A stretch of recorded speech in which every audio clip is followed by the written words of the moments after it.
அடுத்ததா இந்த செவ்வாய்க்கு வருவோம். செவ்வாய்க்கு காலபுருஷனுக்கு 1ஆம் வீடு இதுதான், இதுவே வருது. இங்க இருந்து அடுத்தது பாத்தீங்கன்னா இந்த வீட்டுல போயிட்டு நீச்சம் கடகத்துல, மகரத்துல பாத்தீங்கன்னா உச்சம், இங்க ஒரு ஆட்சி. இப்போ 1 ஆரம்பிச்சுட்டாரு, 4ஆம் பாவத்துல போய் நீச்சம், அங்கேருந்து 8ஆம் பாவத்துல போய் திருப்பியும் ஆட்சி ஆகுறாரு, திருப்பி 10ஆம் பாவத்துல போய் உச்சம் ஆகுறாரு. அப்போ இந்த பிறவியில பிறந்துட்டாரு, மேச லக்னம் மேச ராசியில ஒருத்தர் பிறந்துட்டாருன்னா அவரோட மொத்த உழைப்பும் சரி, மொத்த முயற்சிகளும் சரி, மொத்த திறமைகளையும் சரி 4 பாவத்தை நோக்கி தான் இருக்கும். எப்படியாவது ஒரு தொழில் ஆரம்பிச்சு ஒரு பேரு புகழ் அந்தஸ்தை வாங்கி அவனோட இந்த பிறவியில அது இல்லாம போகக்கூடாது. நாம செய்யற ஒரு செயல் மூலியமா நமக்கு ஒரு பெருமை கிடைக்காம இங்க இருந்து போகக்கூடாது அப்படிங்கிறது இந்த 10ஆம் பாவம் வேலை செய்யும். அங்க போய் உச்சம் இல்லையா, எப்படியா இருந்தாலும் ஏதாவது ஒண்ணு பண்ணியே ஆகணும் அப்படின்னு துட்டிப்போடே இருக்கிறது. இந்த 1ஆம் பாவத்துக்கு 4ஆம் பாவம் நீச்சம், வீடு வண்டி வாகனம் சொத்து சுகம், இந்த இடத்துல தலைவருக்கு வீக்னு அர்த்தம். இவரை ஆஃப் பண்ணணும், இவரை சமாதானப்படுத்தணும் அப்படின்னா இதை கொடுத்தாலே போதும், ஆஃப் ஆயிடுவார். ஒருத்தன் என்ன வீக்னஸோ அந்த வீக்னஸ் தெரிஞ்சிருச்சு அப்படின்னா அந்த வீக்னஸை வச்சு இவரை ஆஃப் பண்ணிடலாம் இல்லையா.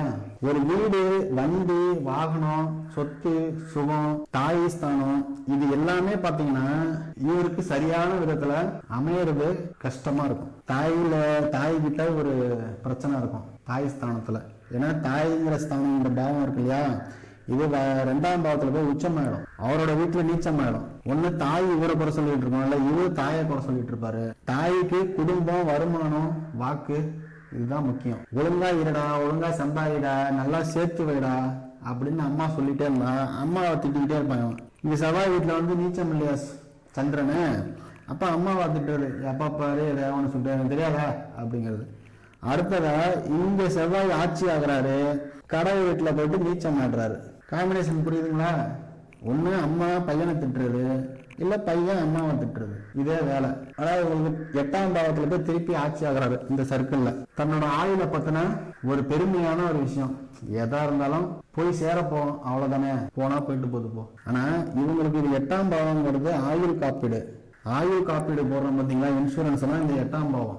இவங்க பேர்ல ஒரு இன்சூரன்ஸ் போட்டு வச்சுக்கணும், லைஃப் இன்சூரன்ஸா இவரோட பேருக்குள்ளே போட்டு வச்சுக்கணும். மேசத்துக்கு 8ஆம் பாவமா விருச்சகம் வருது அப்படின்னா இந்த 8ஆம் பாவம் ஆயுள் காப்பீடு இவரு பேர்ல இவரு இன்சூரன்ஸ் போட்டு வச்சுட்டாதான் இவருக்கு அப்புறம் இது அவங்க குடும்பத்துக்கு போகும். இவருக்கு யூஸ் ஆகாது, இவரோட குடும்பத்துக்கு பின்னால போகணும் அப்படின்னா இவர் பேர்ல இன்சூரன்ஸ் எவ்வளவுக்கு எவ்வளவு போட்டு வச்சுக்கிறாரோ அவ்வளவு நல்லது.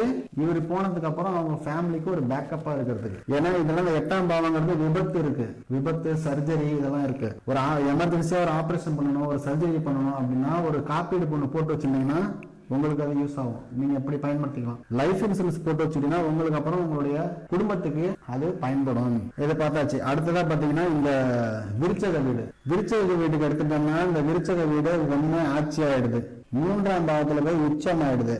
அடுத்ததா 6ஆம் பாவத்துல போயிட்டு திருப்பி ஆட்சி ஆயிடுது. திருப்பி இங்க இருந்து எடுத்துட்டீங்கன்னா 12, 11, 10, 9, 9ல போய் நீச்சம் ஆயிடுது, கடகத்துல போய் நீச்சம் ஆயிடுது. அப்போ இவர் தன்னை பத்தின ஒரு பெருமையான நினைப்பு எப்பயுமே இருந்துகிட்டு தான் இருக்கும். செவ்வாய்னால உடல் உழைப்புக்கு காரகன், முயற்சிக்கு காரகன் இல்லையா, அப்போ அவரை பத்தின ஒரு நினைப்பு எப்பயுமே இருந்துட்டே இருக்கும். இவரோட முயற்சிகள்லாம் இருக்குல்ல, விருச்சக லக்னம் விருச்சக ராசியோட முயற்சிகள்லாம் சோர்ந்தே போக மாட்டாங்க.